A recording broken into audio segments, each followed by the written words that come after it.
Hi, everyone. This is your host, Raven Syad, and welcome back to Forgotten Echoes, a podcast where we dive into the mysterious and unexplained cases of Black women that often get lost in time.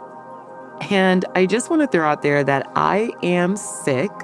So if you hear me fighting to breathe, that is accurate. I can barely breathe and I'm completely congested, but we're going to get through it today. So before we get into today's case, I have some exciting updates. First and foremost, if you don't know, now you know, in my best Biggie voice, that Forgotten Echoes has a YouTube channel. Yes, we have a YouTube channel. So if you haven't subscribed yet, please be sure to do so because you won't want to miss out on, drumroll please, the fact that soon we're going to be uploading short videos for each case. So this will give you more of an immersive experience and bring even more attention to the stories I cover. I don't have an exact date just yet, but this will be taking place very soon. And in the meantime, our YouTube link is linked in the show notes. Also, don't forget to follow us on Instagram and TikTok for content related to the cases discussed. Every like, share, and comment helps keep these cases in the public eye. And who knows, it might even lead to new information. The more we talk about it, the better. So just throwing that out there as well. And the link to those accounts can be found in the show notes as well. And last but not least, don't forget to swipe up and leave a comment on whatever platform you're listening from and give this podcast a 5-star review. I really appreciate it and you. Now let's get into the episode. Today we're exploring the case of Khiara Henry, a young woman whose solo trip to Maui in the summer of 2019 took a tragic and rather mysterious turn for the worse. Her disappearance remains unsolved, and her family's still fighting for answers. This case highlights not only the troubling discrepancies in media coverage, but also the persistent lack of urgency in missing cases involving women of color. So let's take a dive into the circumstances of her disappearance and the ongoing search for the truth. This is episode 10, The Disappearance of Khiara Henry.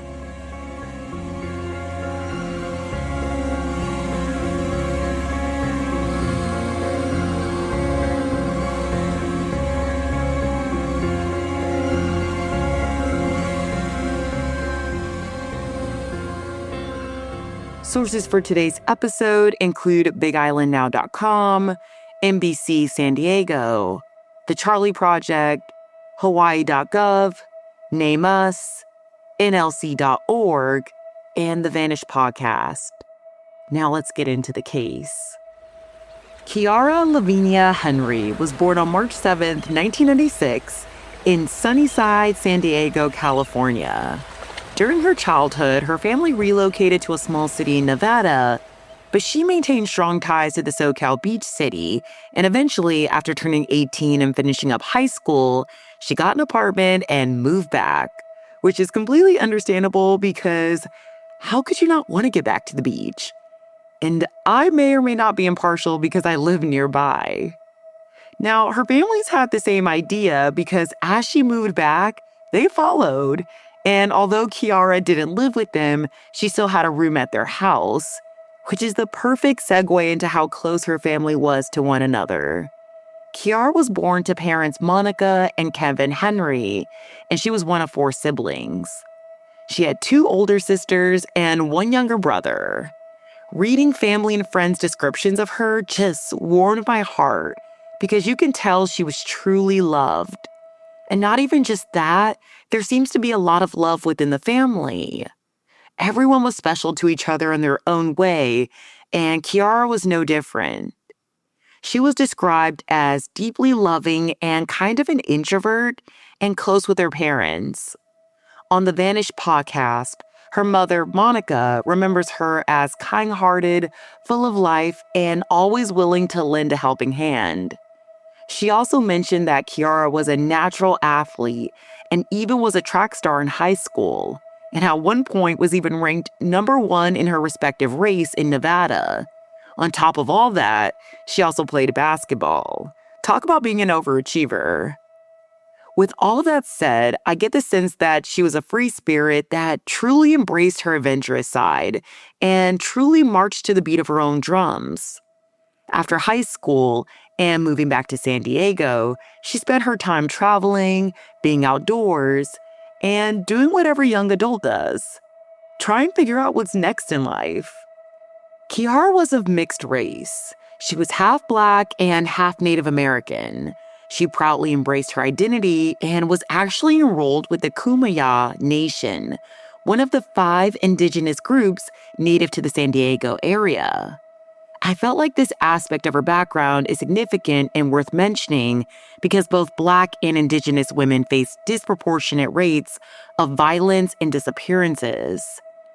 In 2016 alone, the National Crime Information Center reported 5,712 cases of missing American Indian and Alaskan Native women and girls, yet only 116 of those cases were entered into the U.S. Department of Justice's Missing Persons database, Name Us. These statistics highlight the urgent need for increased attention in how these cases are handled as well as reported. And Khiara's case is a stark example of this, as it remains largely unknown to the general public. This case is fairly recent, and I haven't heard a word about it. The lack of coverage not only affects the search for Khiara, but also diminishes the sense of urgency needed to solve cases like hers. Cases where investigators are stalled and the community is needed. Her family has been left to navigate the search largely on their own, fighting to keep her story alive and to keep authorities engaged. So as stated, Khiara was adventurous, athletic, and independent, and with that came a deep love for hiking and the outdoors. It was said that she'd rather be outside than in the house watching TV. So it wasn't necessarily a shock when she brought up the idea of her going on a solo trip to Hawaii to her parents. While they were a bit hesitant because she was supposed to go with her brother and made the abrupt decision to go alone, she had traveled alone before, so this wouldn't be the first time. And at the time, she was 23 years old, so what could they really do? They eventually were on board, and off went Khiara. And heads up, the timeline from this point of the story gets a little wonky, but I'm going to do my best to relay everything in an organized way so it's easy to follow. So anyways, it was July 11th, 2019, and Khiara traveled alone to Hawaii for what was meant to be a peaceful solo vacation. And at my big age of 29, I have never been on a solo trip out of state because, quite frankly, I'm too scared. But not Khiara. She made the 6-hour trip from San Diego to the main island of Oahu, where she checked into the Turtle Bay Resort. Now, according to reports from her family and credit card statements, Khiara was on the main island from July 11th to July 17th. She contacted family to let them know she made it safely and last spoke with her older sister on the 12th. But after that, nothing. Not much is known about what she did on Oahu, but one witness did speak out and say that they saw her and she seemed to be happy, so all was well. Now, on July 17th, credit card statements show that she left the main island of Oahu and went to a more relaxed island, Maui. She checked into the Aston Maui Hill Resort on July 18th, 2019, and she was scheduled to check out on the 21st. There is so much, yet so little information after she lands in Maui for so many reasons. But at this point, the family isn't too concerned. It's been about 4 to 5 days since anyone had spoken to her. However, her iPhone had shown she was reading the messages. Yes, her read receipts were on. She just wasn't responding. And her family was kind of split on this. Yeah, it was strange she wasn't responding, but Khiara wasn't really texting them much to begin with, and she was really independent and had a habit of just kind of doing her own thing. It also wasn't the first time she, for lack of better terms, ghosted people and just didn't text back for a few days. After all, it was a solo trip. So business goes on as normal stateside, but events would only get more eerie from here. So while Khiara isn't texting her family back, there were several accounts of how she spent the next few days exploring Maui. The day after she checked into her hotel, July 19th, she used Hana Tours Maui bus to do a couple group hikes and tours. And on July 20th, she did another group tour and they went to Waianapanapa State Park and did a waterfall hike and spent some time seeing the island. Staff members and other travelers mentioned how kind she was, and she seemed to be really happy on all the guided tours. But this is where the pieces of her case start to get fuzzy. As I mentioned, Khiara had an iPhone, and if you have one, you know that iMessages are sent in blue when there's signal or you're connected to Wi-Fi. But soon after arriving in Maui, her text went to green, indicating she didn't have signal or Wi-Fi.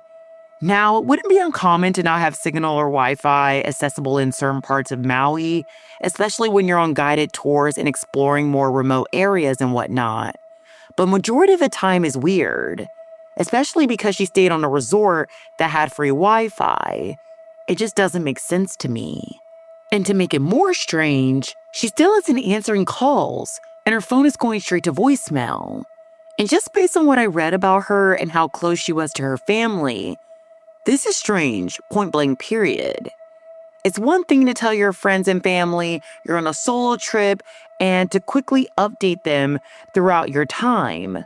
It's another thing to completely cut contact, and now your messages are showing you might not even have signal. At this point, the family's starting to think this is strange. So fast forward, and it's now July 21st, 2019, just 3 days into her trip on Maui.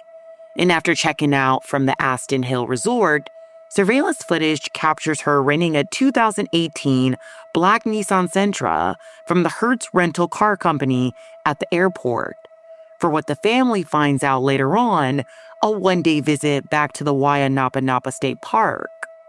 Reading reports, it seems she took a taxi from the resort back to the airport, where cameras did in fact catch her renting the car alone at one of those self-serving computers.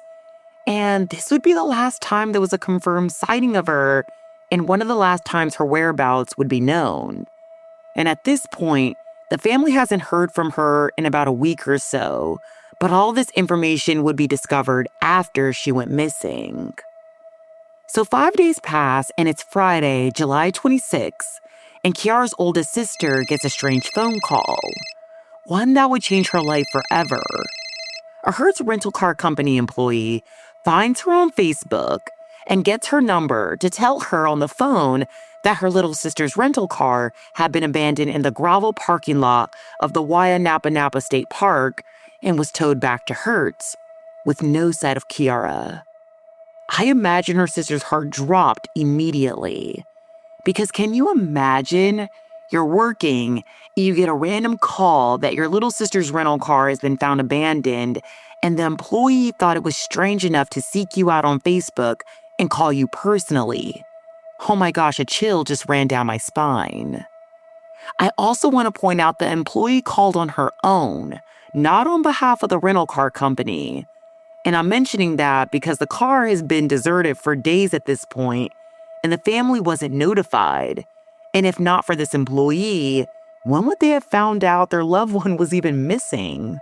Immediately after getting off the phone, her sister calls the rest of the family, and they call Maui's Police Department and report 23-year-old Khiara missing, swiftly booking flights to Maui. And once the family gets to Maui, they find out more chilling details.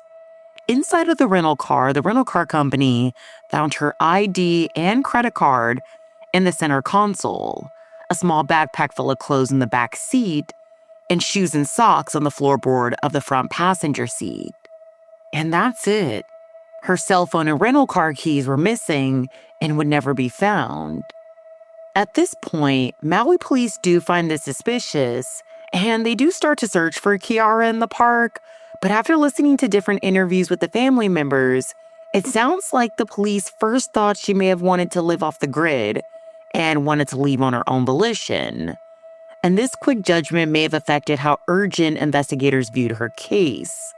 Nonetheless, investigators banded their resources together and searched the forest by foot, divers searched the beaches, and a helicopter searched overhead. Despite their efforts, no sign of Khiara was found. Witnesses were interviewed who claimed they might have saw her after her last sighting on the 21st at Hertz, but no credible sightings were confirmed by police. As days passed, the lack of information made the case even more concerning. But while searching for any type of evidence that could point to where Khiara might have went, the family uncovered something quite odd. Phone records showed that July 12th was the last day her phone pinged off a cellular tower, which does line up with the last time her older sister spoke with her. But what was strange is the following day, July 13th, Khiara tried to place 2 outgoing calls that were pretty short. The family followed up and tried to call the number, but they got a dial tone. And after that, her phone was off until July 21st when she picked up the rental car. It was on really brief and then turned off again and never turned back on. Weird, right? To this day, her phone records are a mystery. And if you can imagine, the absence of any leads with rather suspicious evidence left her family devastated and desperate for answers. They feared that crucial time had been lost in the earlier days of the investigation when immediate action might have made more of a difference. They were terrified something might have happened to Khiara in the state park, and worse, something sinister. And to paint the scene of Napa State Park, it's filled with dense forest on one side, and on the other side, it's facing the Pacific Ocean, so beaches. It's located along the road to Hana in East Maui and spans over 122 acres of volcanic coastline. Its name means glistening fresh water, which reflects the park's natural features, including lava tubes, sea caves, and the notable black sand beach. On their state park's website, possible hazards include falling rocks, dangerous short breaks, wave breaks on the ledges, and strong currents. So basically the water. They also require reservations and a pass to park there for the day or overnight if you choose to camp. Now, what was strange is that her car was left there for days unattended without an overnight pass, but park rangers didn't report it. They do confirm that they say they saw it July 23rd, so 2 days after she first arrived at the park, but for reasons unknown, they just didn't report it. This is super frustrating because, once again, time was of the essence, and days were wasted because people weren't doing their job. So you'd think at this point there'd be some significant lead that would have emerged in Khiara's case because it's been weeks after her disappearance. But unfortunately, there wasn't. And to make matters worse, her family stated that the lead detective eventually stopped returning their calls, leaving them feeling abandoned by the system they thought was supposed to help them. Determined to keep Khiara's case alive, they launched their own tip line and created a Facebook page, Find Khiara Henry, to raise awareness. They have reached out to media outlets, distributed flyers, and even conducted their own searches. They urged anyone with information to come forward. No detail is too small. Their persistence is a testament to their love for their daughter, Khiara, and their unwavering commitment to finding out what happened to her. And I wish there was more updates on Khiara's case. But as of this episode's release, no new information has surfaced. This one truly baffles me, because how does someone just disappear without a trace on vacation, on one of the most beautiful islands at that? But unlike some of the other cases I've covered, there are a few theories. The most common one I've read about, and that people have mentioned, is a possible accident death. Now, some people believe she may have gotten lost, injured, or swept away by the ocean. As I mentioned, Napa State Park features lava tubes, rugged terrain, and rough waters that could pose risks to solo travelers. This theory could explain the abandoned car and missing belongings.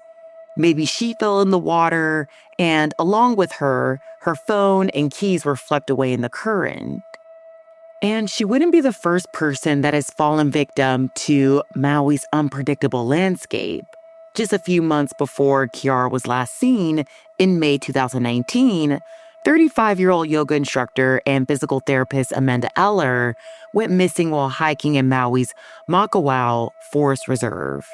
After 17 days of survival on berries and plants, she was found alive. Another theory is foul play. Given that her phone and car keys were missing, some speculate that Khiara might have met somebody, possibly a stranger or an acquaintance, who harmed her. Maui, while generally safe from crime, is not immune to it. Some have questioned whether authorities pursued all possible leads early in the investigation.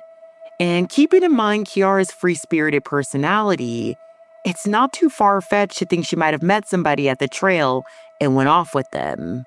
And lastly, voluntary disappearance. Though unlikely, some have wondered if Khiara chose to disappear. However, the family found a flight booked home through Delta on July 29th. So this contradicts this theory or makes it less plausible. Also, if you remember, she left crucial items like her ID and credit card behind. Her family strongly rejects this theory, insisting that she had no reason to vanish and was excited to return home. Someone doesn't just go missing on their own volition on a planned solo trip. Paired with the fact that she was pretty close with their family, I just don't see this happening. But then again, she wasn't answering texts for days, so who knows for sure?